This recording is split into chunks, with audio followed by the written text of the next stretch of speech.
Greetings and salutations! Welcome back to the Anime Podcast, the show where we talk about all things anime, like men.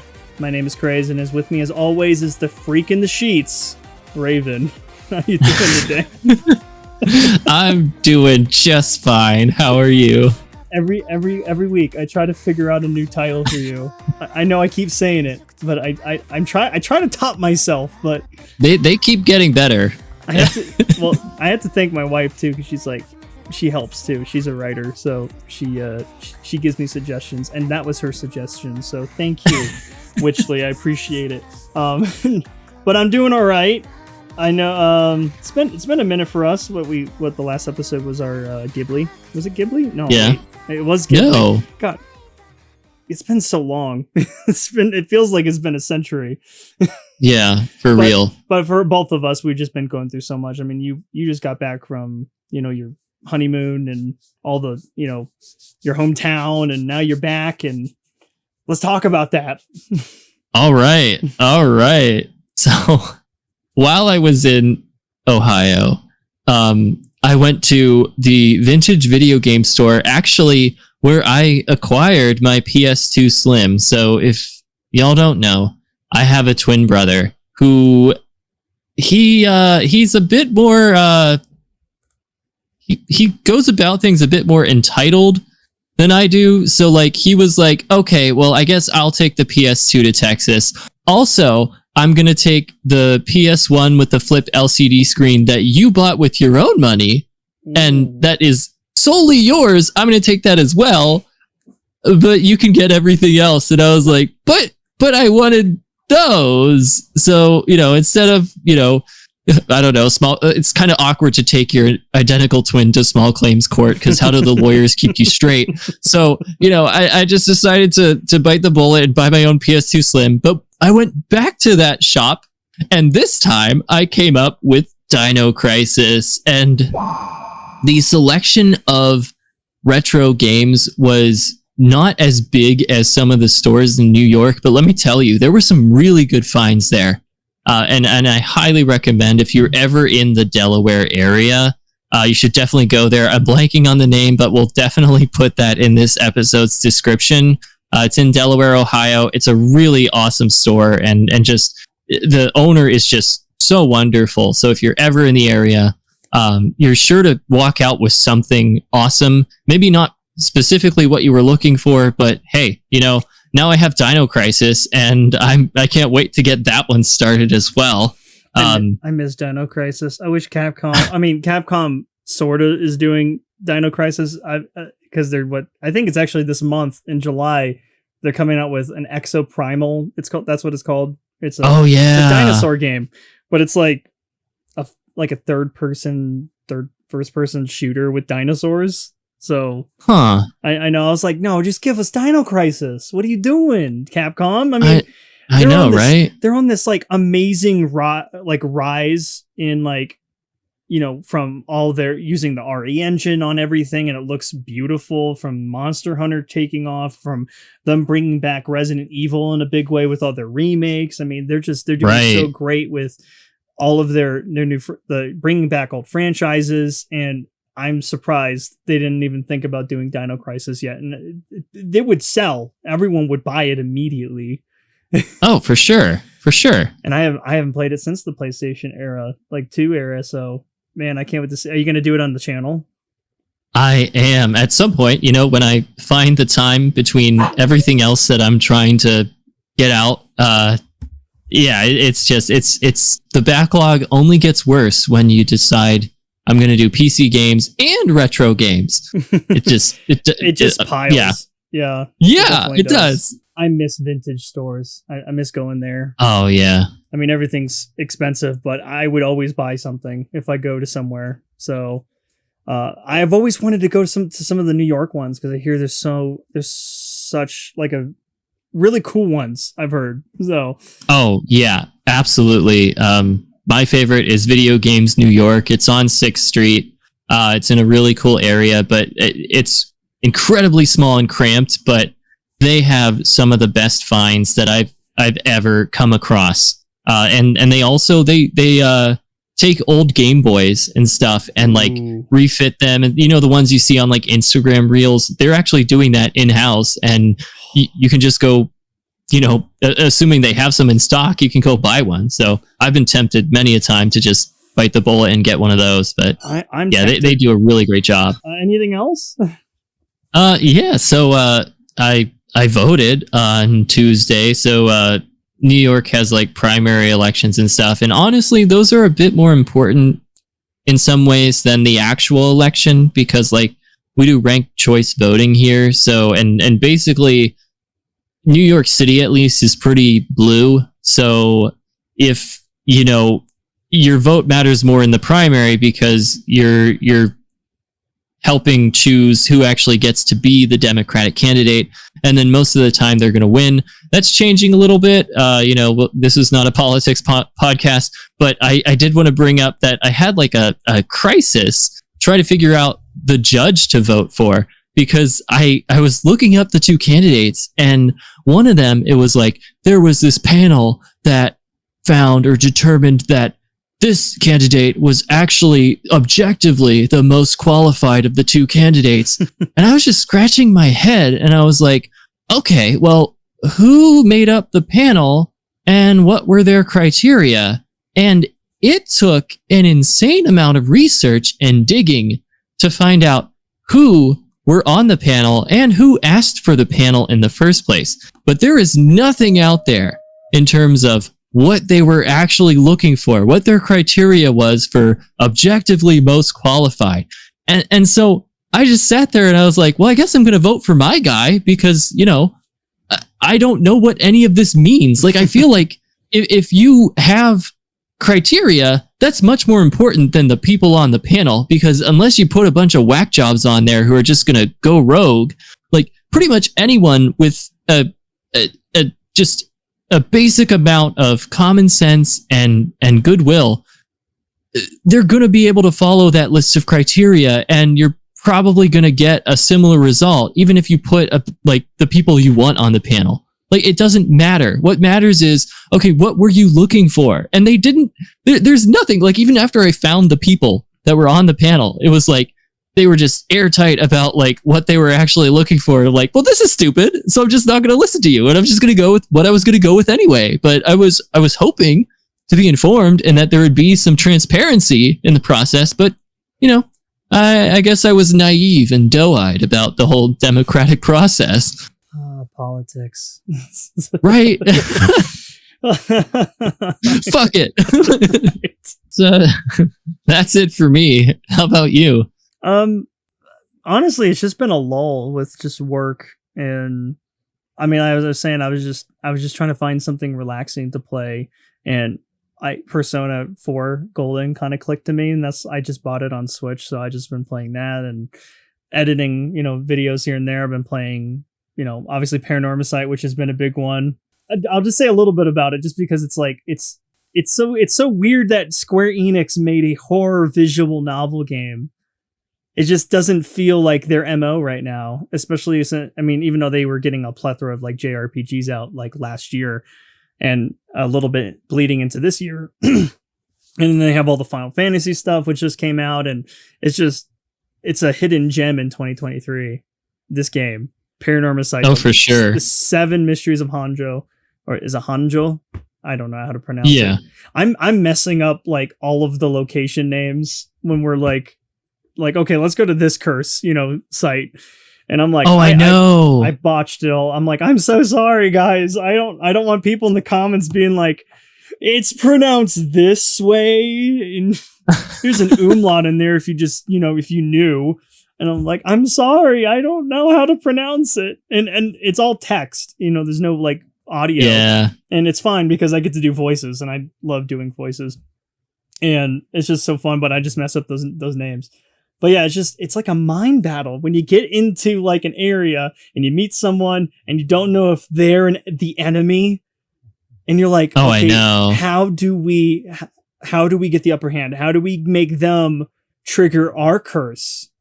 And it's just right. Like, it gives me like the Death Note vibes. It gives me like a little bit of like Ace Attorney vibes, just trying to deduce things, and I'm loving every minute of it. So there's that.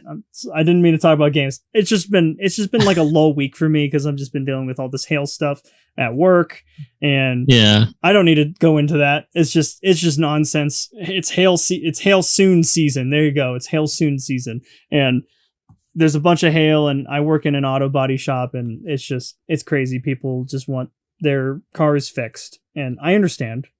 But hey, it pays. It definitely freaking pays. So I guess I'm in the right line of business at some points. And then watching a bunch of anime, which we're going to be talking about today. So let's get into our topic, unless there's anything else you want to say. No, I think now's a good point to get into the topic at hand. All right, let's close those doors and draw those curtains, shall we?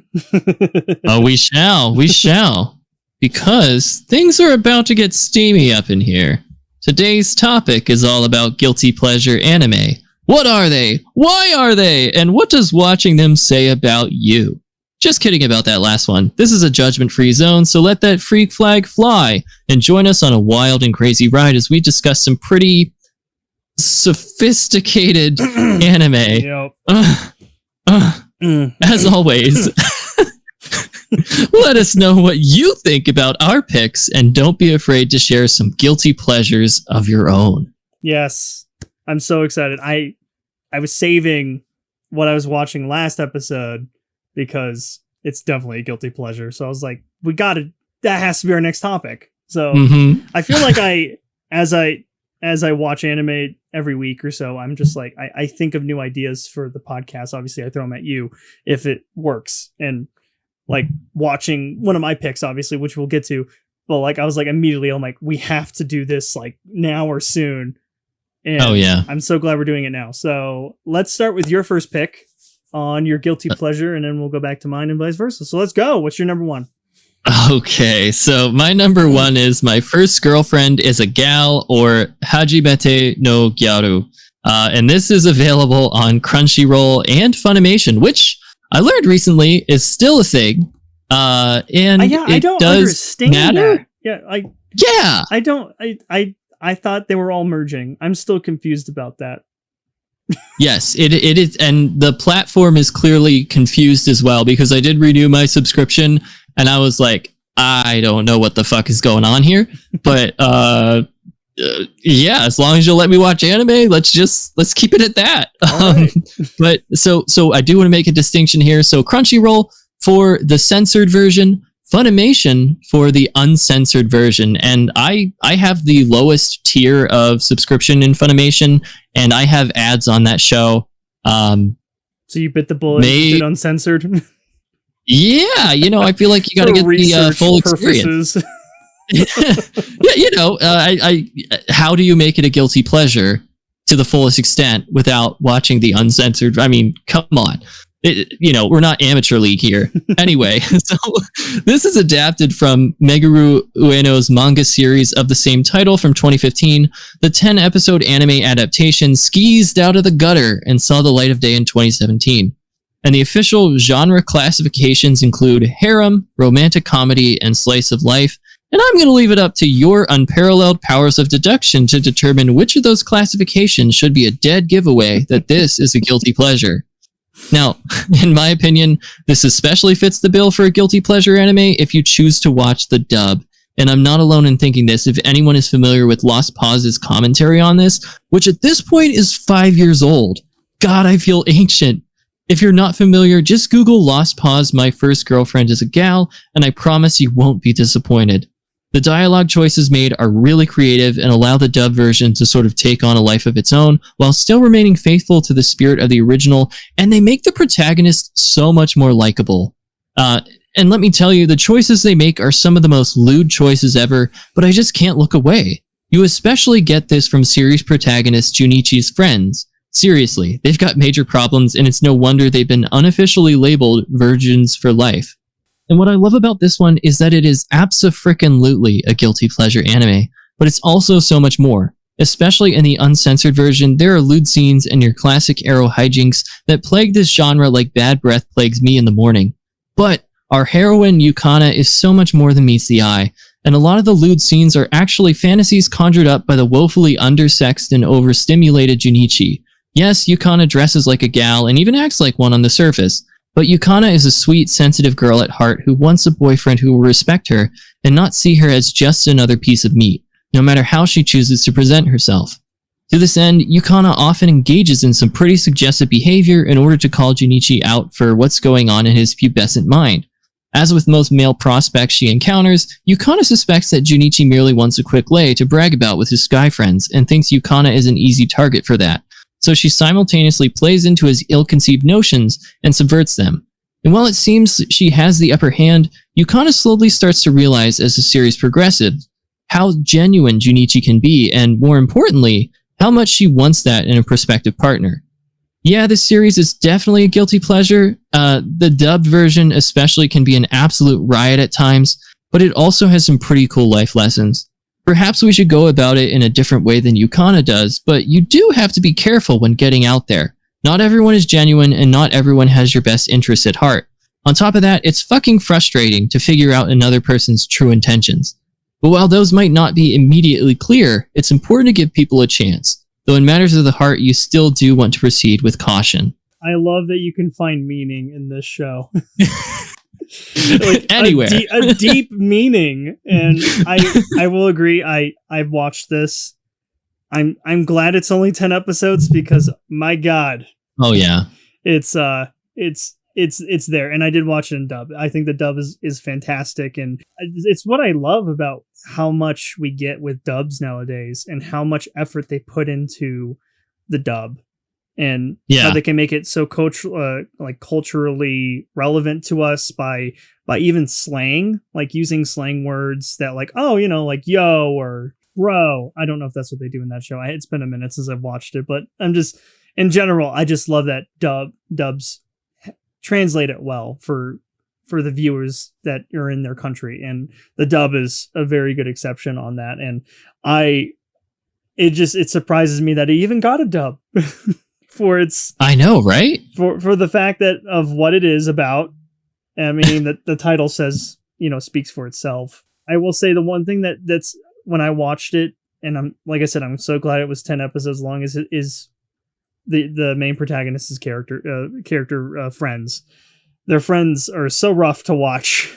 Especially oh my God. Especially, and I have to mention it, but especially the one that's a pedophile. Yep. I know. Yep, he is a big problem. I did not want to say it out loud, but when I looked finally on this show, I remembered how much they drew a line with that. I'm like, they went over that line several times. I don't know how they got away with it. Yeah. I was like, I'm sorry. Am I about to be arrested for watching this? It's like those memes where it's like you're watching anime and then it's like, FBI, open up. Open up. But also, I really love Yukana. She is like the standout of the show for me too. Like the way. Oh my God. Yeah. Yeah. She really opened up, and she's not just like this.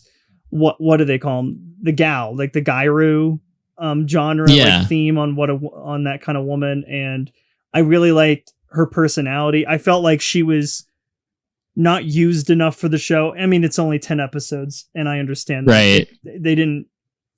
They fleshed her out as best they could. And I just felt like she was much needed in the show to sort of balance out everything else. And I really liked her, and she really didn't deserve the show. well, and I think what you're getting at, and something that, I'm that's why I love doing this podcast with you is, you're totally right in that she steals the show a lot of the time. And a lot of the problems with anime like this, with the harem anime and the male protagonist, is often they're so unlikable. And there's not really much about Junichi that makes him very likable at all. And the fact that Yukana is able to steal the show time and time again in the best possible way really saves this show from just being utter gutter trash. Without her, there would be no redeeming quality about this show. Let's just make that clear. But exactly. And I think that's where you're going with that, and that is so right on. I mean, literally girlfriend and gal. I mean, she is front and center. I mean, yeah. Even in the title. So Agreed. And like, I really like, again, I got to go back to dub. It was so good. And I don't know who the actress was, and I should have looked it up, but I think she did a great job. And she had like this California, like the Cali girl accent, you know, and she really killed it. Yeah. And she, I forget the name, I'm blanking, but she did the voice for Junko Enoshima. If you've seen any of the Danganronpa series, they did an anime for Danganronpa. Yeah, they did. Yeah, at least for they did a animated version of the first game, and then they have kind of continuation after the second game. Ooh, I might have to do that. I mean, I know that's what they've been doing with like Persona whenever they get a new Persona out. So I guess I did not know they did that with Danganronpa. So that is awesome. I'll have to look into that. But yeah, I'll probably spot her voice immediately when I hear it again. I'll be like, oh my god, it's her. It's Yukana. Yeah. But yeah, that's all I really have to say. It is definitely a guilty pleasure. I'm glad it's only 10 episodes. Yukana deserves so much more. Anime. But that was My Girlfriend Is Gone. Is there anything else you want to say about it? No, I've really enjoyed this, but I think it's time for the next one. Yes, the pick I was saving from the last episode, and his domestic girlfriend. Yeah. I loved you're like, oh, this shit again. Just like you're preparing. This is available on High Dive, Crunchyroll. I watched it on High Dive. It actually had the dub on there, so I actually watched it in dub for the first time. Man, what can I say about this? And I did write a lot, as you can see in our drive. Yeah. I couldn't stop once they started. They say one man's trash is another man's treasure, as the saying goes. When it comes to anime, though, a person can see a show as both a piece of trash and something just, worth beholding. And this has led me to my first pick, and that is Domestic Girlfriend, obviously. The series is about our main character who loses his virginity to some random chick he meets at a karaoke mixer named Rui, which he instantly regrets doing because he has feelings for someone else, that someone being his school teacher, Hina. When coming home one day from school, though, Natsu's dad announces he is remarrying. Now he has two new stepsisters, who happen to be the school teacher he's madly in love with, and the girl he just had a one-night stand with, and thus, the twisted web of love begins, along with some questionable morals to boot. I felt like I just, did, a trailer description. But that's the plot summary. Yep. And that plot summary alone, there's enough red flags to throw out. Most anime that dabble into this love triangle trope and sometimes the incestual relationships between non-blooded siblings dances really, really, really carefully around the subject material. This show, however, does not tiptoe. Instead, it dives headfirst and drags its viewers in for one crazy ride. And I sat down and watched this with my wife because it was my turn to pick an anime, and I saw this and I was intrigued, and we binged the whole thing in one sitting. We could not get off the ride until it was officially done. And the show doesn't write off our main character's feelings for the school's teacher/stepsister, and nor does it squash any sort of connection that he had with Rui during their one-night stand. Despite this new turn of awkward events in his life, he somehow manages to make his feelings for both his new stepsisters grow to an even more eyebrow-raising lengths. Examples such as secret makeout sessions and cringe-inducing bath scenes. Oh my god. I cannot make this shit up. I can't. The kind of writing in this show is so bad it is a legit guilty pleasure of mine. My goblin brain was soaking up this soap opera-like storylines and dialogue from start to finish.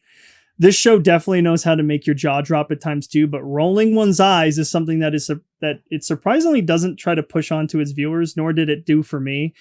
Though I did moan in disbelief here and there, but at the very least, the show knows exactly what it's doing and what it wishes to accomplish in the end. Now, thankfully, the show doesn't go as far as Kiss X Sis. Yes, I know the machinations of Kiss X Sis. Do not judge me, Raven. It doesn't reach to those disgusting levels of presenting its characters in the heat of the moment, if you will. This show would rather show characters making out instead of going for the risque moments. Even though the opening pilot is showing our our main character losing his virginity to Rui, but it's rather tame. It's as it just merely shows the before and after events of the deed being done. That said, though, the show still has enough mature content to slap that TVMA rating on it, because I saw boobies. I'm proud to say I saw boobies. It's hard to deny how fucking good the OP is, by the way. That's like the standout of this show. It's absolutely fantastic, and it was one of my favorite parts of watching the show. I never skipped it. The title song in question is Kawaki no Amiku by Akano, and it's so hauntingly beautiful. It gave me such a nostalgic vibe for me, as it reminded me of watching the first season of Tokyo Ghoul and its OP song Unraveled. If you know the song, you know it. It's meme to death. With all that said, though, the show isn't a great anime, but its writing and the treatment of its characters kept it from being a bad one for me. When I picked this anime out for me and the missus, again, I said we binged the whole thing in one sitting. We both cringed, we both laughed at its crazy story and somewhat steamy romance. We definitely felt a tad bit dirty watching this show, but nothing a good solo shower afterward didn't fix. For anyone wanting to watch this anime, though, don't expect the show to be so deep and surprising, but be prepared for some hot anime trash for you to enjoy. And I know you've watched it, so give me some of your thoughts and opinions on it. Oh, God. Well, I mean, I totally agree with your assessment here. I watched this one as well, and I felt so much pure, unadulterated cringe well up inside me throughout the viewing experience. Despite that, like you, for some reason I just couldn't look away. Part of that was how steamy this anime could be. Enough said there. The other part was that Natsuo's plight was somewhat compelling. You're spot on that the writing isn't great, but it didn't have to be. A lot of anime like this are plagued with unlikable, whiny protagonists. In that respect, Natsuo was a breath of fresh air. I was willing to revel in the hot garbage because I didn't hate the protagonist. And the fact that he crosses a boundary with Rui that can't be uncrossed right from episode 1?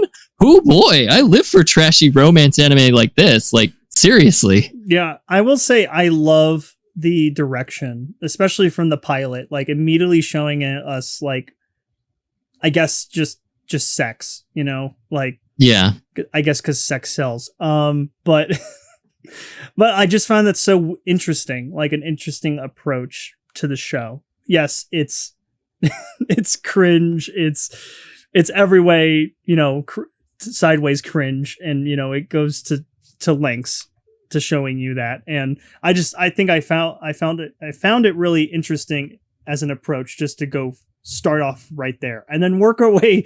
I don't know, up or down. I don't know where you go from there, but obviously it does go in a direction, and I can't tell you if it's up, down, left, or right. But it definitely goes somewhere, and man, like I said, it's like a roller coaster ride. You just can't get off on until you see it till the bitter end. So, anything else you want to say about it? I don't know what else you say about this one. I don't know what else we can talk about. Yeah, right. Right. All right. Well, that was Domestic Girlfriend. We'll go watch it on High Dive or Crunchyroll if you dare. Yeah. All right, on to your next one, which I'm really excited to talk about. Yeah, so we're going to switch gears just ever so slightly. Although you mentioned the OP song in Domestic Girlfriend being a banger, and I have to say, this next series, the music is like the saving grace, the redeeming quality of this one, and we'll get to that in a second. But my second pick is Ghost Hunt, which you can see on Crunchyroll. And I wanted to pick this one for two main reasons. Y'all should know by now that I just can't stop talking about it, and it's about damn time I actually devote one of my official anime slots to this gem. And I wanted to also pick an example that demonstrates a different kind of guilty pleasure. Sometimes a guilty pleasure doesn't have to be about a show or a game for the more sophisticated gentleman or lady. Sometimes a guilty pleasure is just trashy, like a trite pop song you just can't get out of your head. This is Ghost Hunt. Similar to the various paranormal entities that haunt the various people and locations in the show, this series haunts me. hardly a day goes by where I don't think about this show, and it's not because it's God's gift to anime, that's for damn sure. Ghost Hunt is a meh anime with an even worse dub. The premise is wonderful, but the execution leaves much to be desired, mostly due to sloppy writing and character development, as well as a series that is clearly confused about what it wants to be. And going into this, I read some reviews of the series, both positive and negative, because I was curious about what other people thought about this anime. I wanted to specifically get a feel for whether or not other people consider it a guilty pleasure. I didn't want to be way off base with my selection. And it turns out quite a few people agree, as they recommend the series but also point out many of its shortcomings in their reviews. One thing that a lot of people mention is that the series has conventions of both the shoujo and horror/mystery genres. Some of the reviewers mention that you just can't do both, which I disagree with. The writers of Ghost Hunt clearly couldn't, but I think you absolutely can. That's why subgenres exist. But what I do take from this is that it's clear the writers didn't really hammer out precisely what they wanted this show to be. There are elements of both genres, but the show isn't really scary enough to be a good horror anime, and it doesn't have enough shoujo elements sufficiently developed to really satisfy shoujo fans either. I do think, though, this series does an excellent job with the subtle creep factor, though that definitely shines better in some arcs as opposed to others, and we still gotta ramp up to something really scary once in a while as a result of the creep factor. The show comes off as one big tease that never actually leads to a satisfying climax. Ghost Hunt could have used a Cialis prescription for sure to help in that department. There's my one joke. You were really holding it. I was. I'm proud of that one. And I think at least in part, the poor writing is due to the fragmented format of 2 to 4 episode arcs for each case file. An unavoidable reality, this format inherently breaks up the continuity, and not enough work is done in the writing to make things cohere to counteract the format's natural tendencies. The character development that does exist is also shallow at best. One of the most interesting developments centers around a character series protagonist Mai Taniyama calls Monk. In the beginning of one of the case files toward the middle of the series, we learn that Monk is also a studio musician, and that his love for music is the primary reason he has abandoned his position as a monk at Mount Koya. This doesn't really come up again. We as audience members can use this scene to inform and enrich our own understanding of Monk in later episodes, but the writers definitely do not make enough out of that significant development. Again, you just can't leave it up to the audience. If you're going to drop a bomb like that, you better be planning to do something with it. And the main reason I consider this anime a guilty pleasure is because it's not that good. But for whatever reason, I just enjoy watching it. Like I said, the writing isn't great. The characters are all mostly likable, but they're superficial and see hardly any substantial development. But I love that this series attempts to highlight the different types of paranormal encounters. We have regular ghosts, poltergeists, haunted dolls, psychics, curses, hexes, you name it. As someone who truly loves ghost stories, I've always been fascinated by the different lore from all over the world. I do think there could be more thorough research and richer context. For example, I'm a little curious how Monk can continue to perform the rituals of a Buddhist monk even though he left his temple and broke his vow, though that's apparently not an issue for the characters within the series. But I think Ghost Hunt attempted to do something more interesting than, there be ghosts out there. And even people who hate the show for its shortcomings all admit, like I said, that the music is absolutely the best part of the series for very good reason. The composer is none other than Toshio Masuda. You may recognize and love the music he did for Naruto and Mushishi, among others. Yeah, when I saw you choose this one, and I've already told you off air, but I thought you said ghost stories, and I was so excited. I was like, very yes, different. They are very different. I think we've talked about this at least either on air or off air, but like I have watched Ghost Hunt before. Yeah, I didn't get too far in it. I think it's been about over 2 years ago, and we stopped around the Dollhouse arc. that one's so good. Which was good. Yes.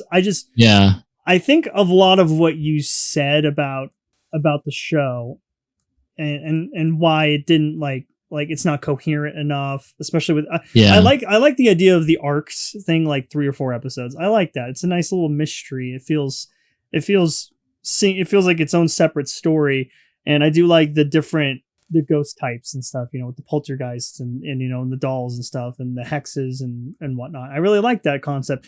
I guess and it really upsetted my wife that we dropped out of it, because she's like, once we drop out of something, she won't ever choose it again. And I feel bad because she chose this one. She loves this show so much.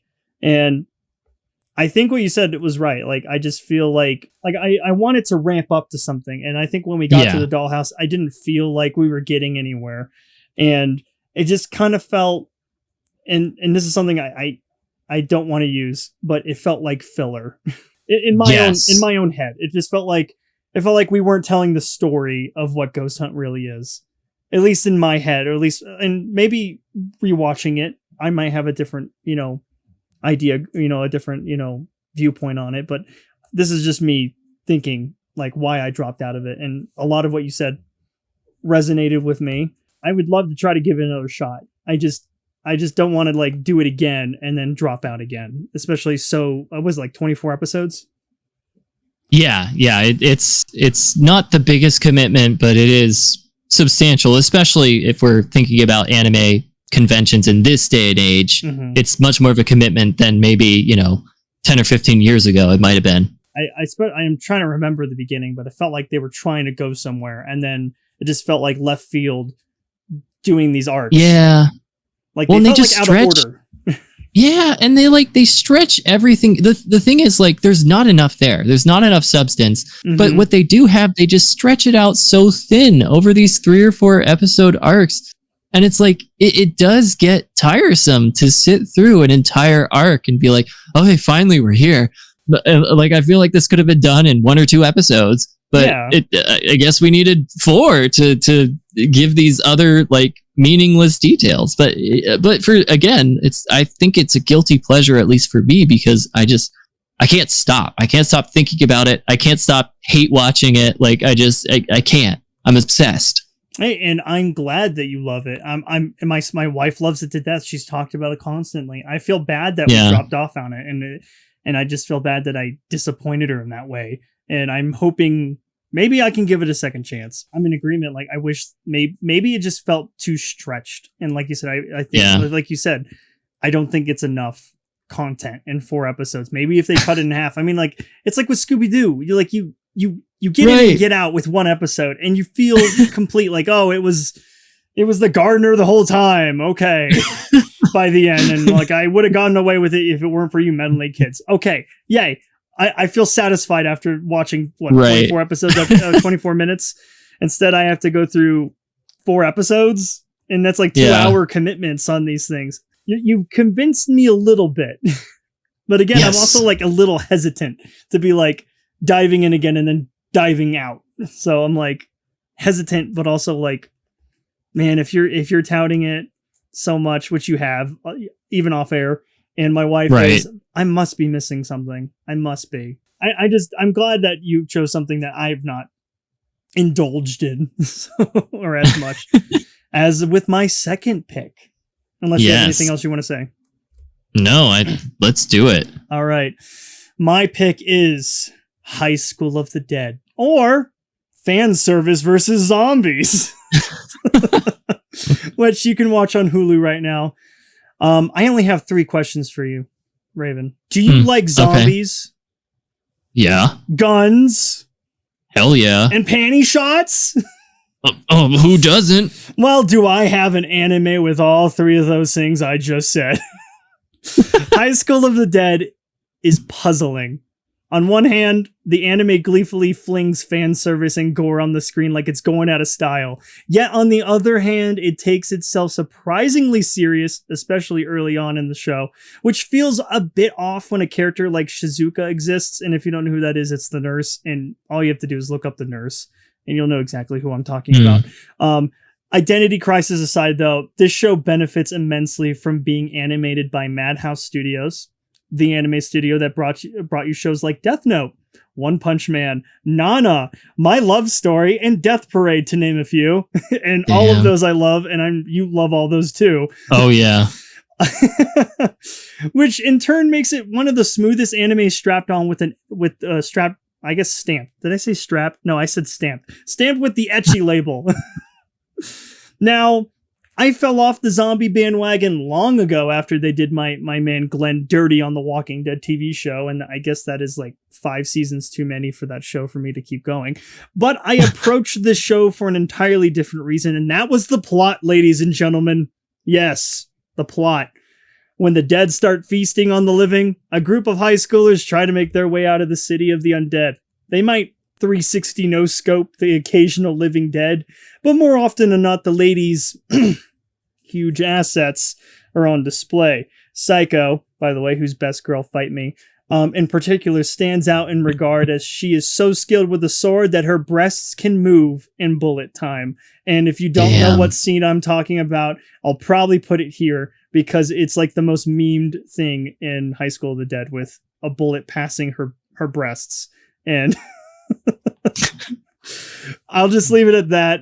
I know you have a little bit to say about High School of the Dead, so I'll leave it to you. The refuge of many ecchi anime viewers. I watch it for the plot. I should know because I've used that line many times. But all joking aside, this is one I haven't watched. I don't know. Unless it's Resident Evil, I'm just kind of over the whole zombie thing, like you. But I wasn't aware this was a Madhouse production. That seriously might change my mind about this one being on my don't really care if I never get around to watching this list. I mean, like, yeah, I love, like, of all the ones you listed, I mean, Nana and Death Parade, definitely some of my favorite anime. So I'm going to have to give this one a second chance. But I mean, I guess that's what I find so appealing about at least most of these. I feel like all of them, really, all 4 of our picks today, is just that the dub is what makes it more enjoyable, I guess, maybe. Yeah. For us. Yeah. But yeah, that's our 4 picks. How about we get into like general discussion on guilty pleasure anime and we can get the heck out of here, you know? So I think one thing that we're kind of beating around the bush about is, you know, why do we find ourselves wanting to watch guilty pleasures? Like, why is the landscape of what we enjoy so complicated and nuanced that it's not just as simple as, well, I like this because it's really fucking good? Like, and that's an incredibly broad question that we couldn't even come close to definitively answering. So sorry to disappoint, but I think it's going to make for a really interesting discussion nonetheless. And I think, you know, some of the things that I think about when I think about guilty pleasures and why I do it, I think there's this notion that we all have about ourselves, whether we articulate it or not, that what we like says a lot about who we are. And this has only become even more magnified with how big and all-encompassing fandoms have gotten. There's the stuff we're proud of, like for me it's my love of .hack. Not everything is great about that franchise, be that as it may. I don't consider any of the .hack content guilty pleasures. On the contrary, I proclaim my ardent love for that series from the rooftops of the world for anyone and everyone who's tired of hearing about it. So, what precisely makes something a guilty pleasure, and why do we like it in spite of ourselves? And as lame a response as it is, I think it's incredibly subjective because it's based upon how you think that thing affects another person's perception of you. Though I'm in a much better place with myself for liking the anime I selected, in my core, there is still a pit of shame, and I'm definitely removing them from my Crunchyroll watch history. Whoa, okay. That's a very different site. I'm already picturing what that site looks like, and that's also getting removed from my watch history later. Because for some ineffable reason, I feel like they say something undesirable about me. For, you know, my first girlfriend is a gal, the obvious reason is because I'm afraid people will assume, rightfully though it may be, that I'm a lewd degenerate. On a more serious note, I think especially in America, we're still pretty sexually repressed across the board, which makes content like this much more of a universal guilty pleasure. Or at least more people would identify a series like My First Girlfriend is a Gal as a guilty pleasure. Ghost Hunt, however, is a bit more complicated. If I had to put my finger on it, I'd say it has something to do with my general love for horror. Admitting I love a trashy series that really isn't that good at being a horror anime, in my mind, calls into question my credibility as a horror aficionado. On the flip side, for some people who really get into B-horror and low-budget slasher films, Ghost Hunt might be their .hack. Liking it is a point of pride. Just how perhaps the reason I can unironically love .hack is because I don't really play actual MMORPGs. serious MMO players who like .hack may consider it a guilty pleasure. So, I don't know. At this point, I kind of want to throw it to you, see what you're thinking in terms of like, why do you do it? Like, what, like, why? Why? Why, Yeah, but Grace? why though? Why do you do it? You sound like a disappointing mother. You're like, why? I saw under the bed. Come on. We have to talk about this. I saw what was under the bed. Why domestic girlfriend? No, I just think like it's like guilty pleasure. For me, it brings positive emotions, as the name suggests.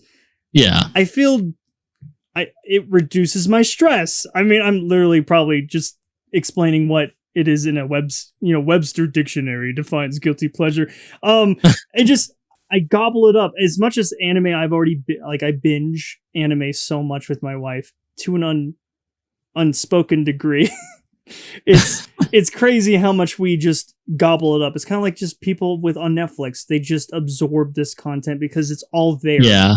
And maybe that's also a guilty pleasure. There's probably plenty of that on Netflix. But like for us, anime, at least for me, and I guess I narrowed down a little bit, at least in my two picks, especially when I was talking about them, of why I liked them so much, even though it wasn't a great anime. I guess I'm just so used to absorbing stuff that some of this stuff that gets into my feed, like, Domestic Girlfriend that just popped up, and I saw the synopsis and I was a little bit like hesitant, but I'm like, okay, let's see where this goes, because it's anime. I mean, anime has this shit. I mean, anime's crazy. So I'm down for the ride. Some of these just, I don't feel good at admitting sometimes, but, doing this podcast with you, I feel more open about doing that because you have your picks and I have my picks. And, yeah, I've watched one of the two you listed, and 1.5-ish, and you've listed 1.5-ish as well. I mean, like, we've given these a chance and some of them didn't click for us. Right. And it clicks in one of our brains and the other doesn't. But I mean, I think it gets at something about the guilty pleasure experience where it's both solitary in that it's something that we keep hidden, and we're like, it's like this thing we're afraid to kind of bring to light because of what it might say about us. But then once we find someone, like once I found you, and it was like, what, we both watched this anime that I'm like, will people think I'm a terrible person because I watched this? And like, then the floodgates just open, and it's like, holy shit, we have so much to talk about. And that's an amazing feeling. And you don't like, everybody likes, I don't know what even to fucking say here. Like, there are things that like are just universally liked, and nobody. Stranger Things. I'm sorry, that's sure. Yeah. But so many people like that. It's not. There's nothing dangerous or unsafe about showing up at a party and being like, let's talk about Stranger Things. But you show up at a party and say, hey, let's talk about My First Girlfriend is a Gal. Wasn't that a riot? It's like, people are gonna look at you funny. I guess this is also with anime in general. I mean, like, we're getting there. That's true. We're definitely getting we are there. And it's still taking that time to get to that point. I mean, like, everyone was talking about Squid Game and how fucked up that was, Right? Everyone, yeah, good point. I watched it. Yeah, I mean, like, it just has to hit, and maybe anime isn't there yet to hit. Especially just how a lot of people.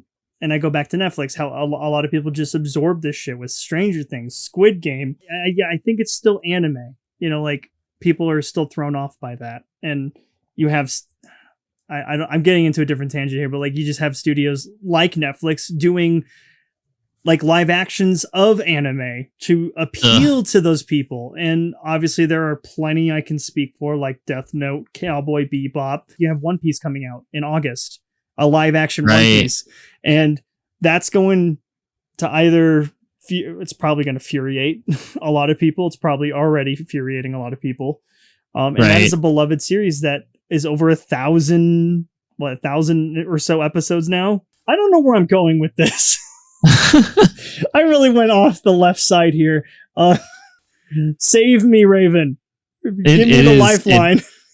It is all good. I think, where you're going is like, there's so much about anime just inherently that kind of screams guilty pleasure. Even the ones that, we in the anime community, we as anime watchers, we wouldn't necessarily think of it like that. But there's already like baseline, just this kind of guilty pleasure vibe, or this like kind of taboo thing, and in like normal circles. And I think what you're getting at is we do have efforts and we do see some progress in it becoming much more mainstream, certainly much more mainstream than like when we were in high school and we wanted to like find friends centered around our anime interests. And that just wasn't as easy, because you play on the soccer team and you start talking to your friends about anime. They're like, we want to talk about chicks. It's like, okay, well, how about 2D? Have you tried 2D? But yeah, it's now I'm going off on a tangent. But yeah, it's like, well, there's definitely anime that have like culturally ascended out, for everyone to talk about. Like Attack on Titan was so fucking huge 10 years ago. Yes. I mean, it still is. It's still going. But like 10 years ago, everyone and their grandmas was talking about that show.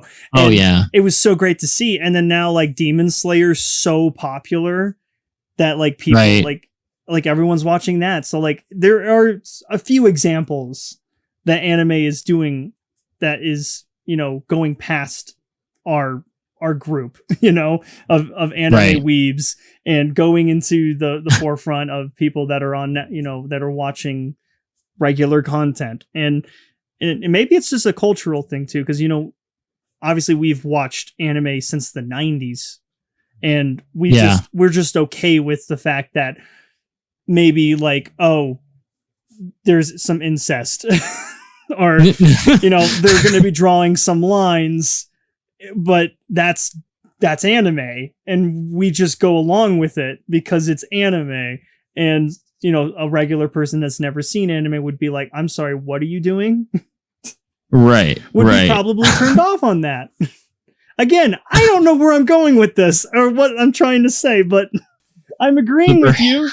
Yeah, we're definitely, if you picked up on one thing in this whole diatribe, we're definitely agreeing. That's the best case scenario. Yeah, but I think maybe at this point it's time to throw that lasso and rein us in and get to our final thoughts. And I think where we end it is, those are our picks for some guilty pleasure anime. But we know there are so many out there. And if you feel so compelled, we'd love to hear all about your guilty pleasures. And don't worry, we promise not to judge much. Just kidding. Yes, please send us, something over on theanimenpodcast@gmail.com. We would love to hear your thoughts, comments, concerns, anything about, guilty pleasures. That would be nice. Or, down in the below on the video podcast on YouTube. Please do that. Yeah. All right. Well, I think that's about good. I'm glad you lassoed me out of that fucking pit. I don't know where I was going with it. I was just digging to find some weeb nugget of gold, but I didn't really find it. So thank you for just, bringing me back. Before we go, what are we watching? I'll let you go first. Okay, so I am watching Dot Hack Roots. So it's a pretty decent series. The main impetus, though, is that I just finished recording the last episode of Dot Hack Outbreak, the video game. And so I'm moving on to Quarantine. And then the next thing on the docket is, of course, the Dot Hack GU series. So I want to do my homework early enough and watch Dot Hack Roots so I can be prepared to kind of weave in that context into the gameplay videos that I'll be doing for Dot Hack GU.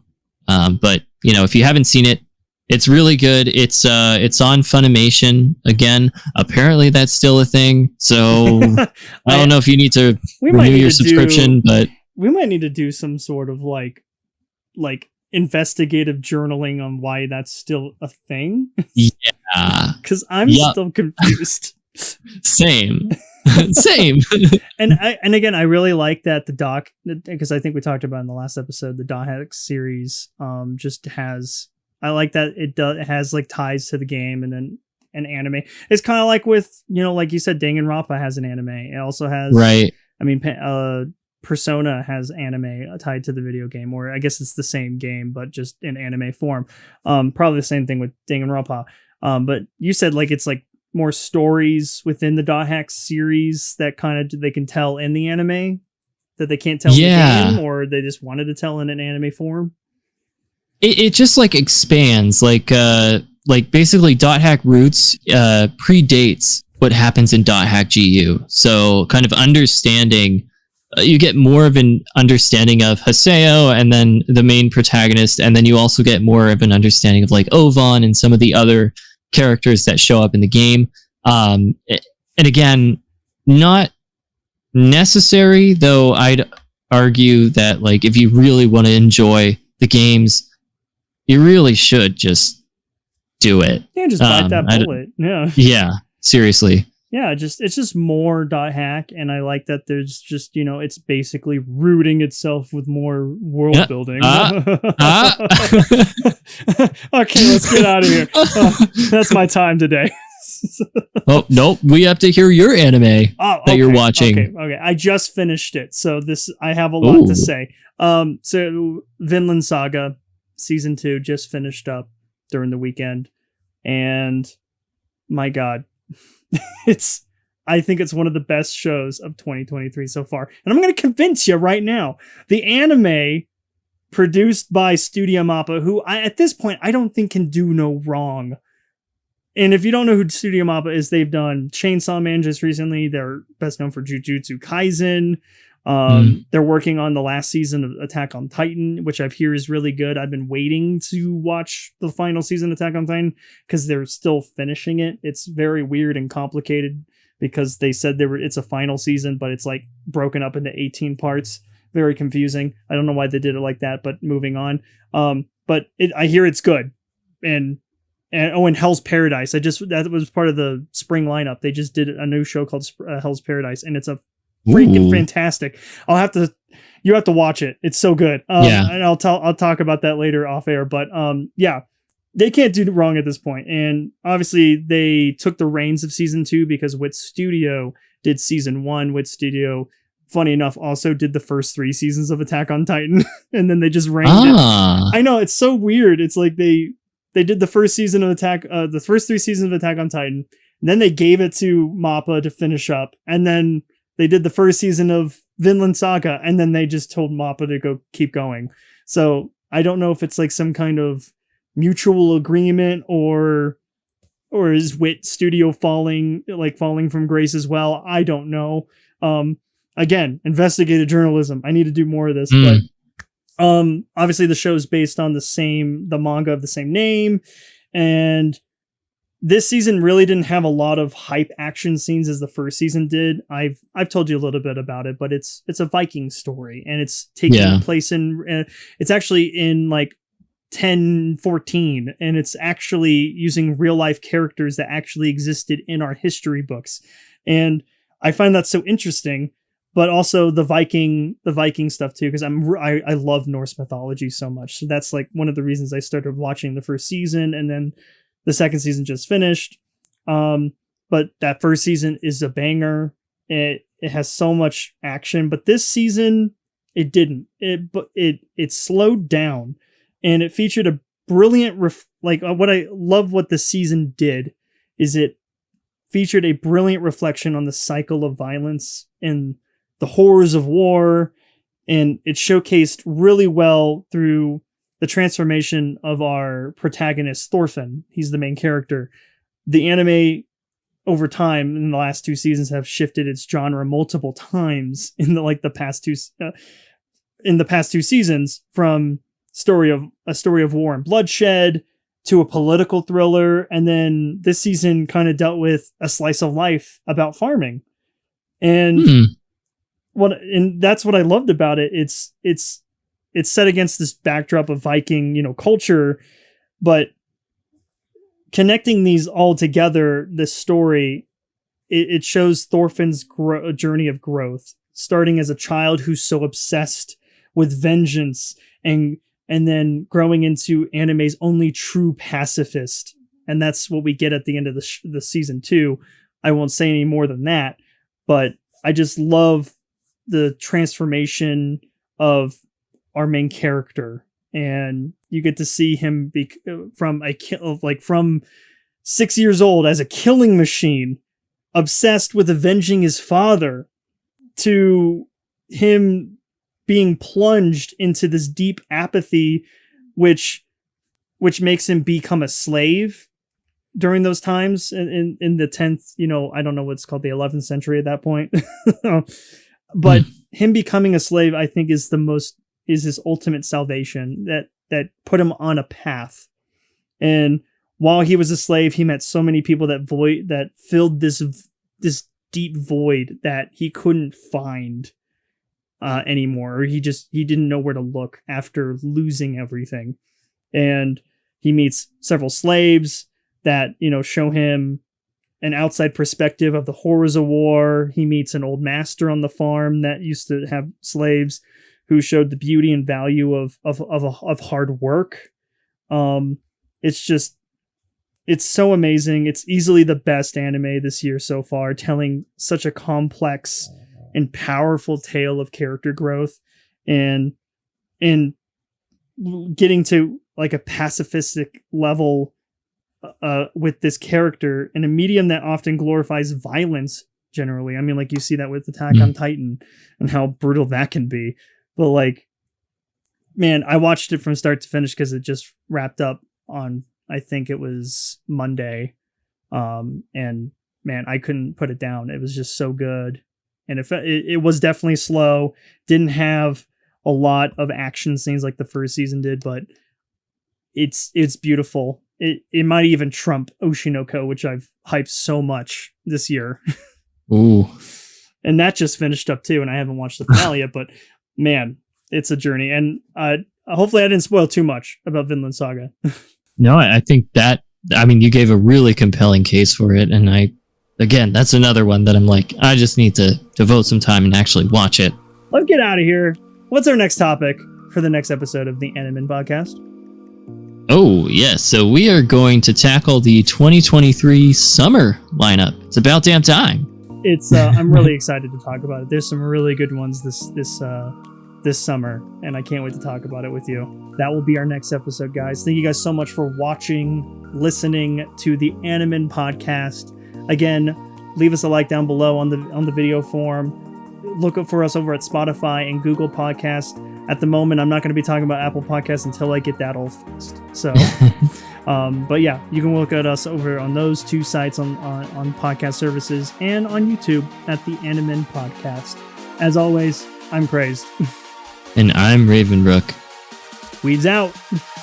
Weeds out.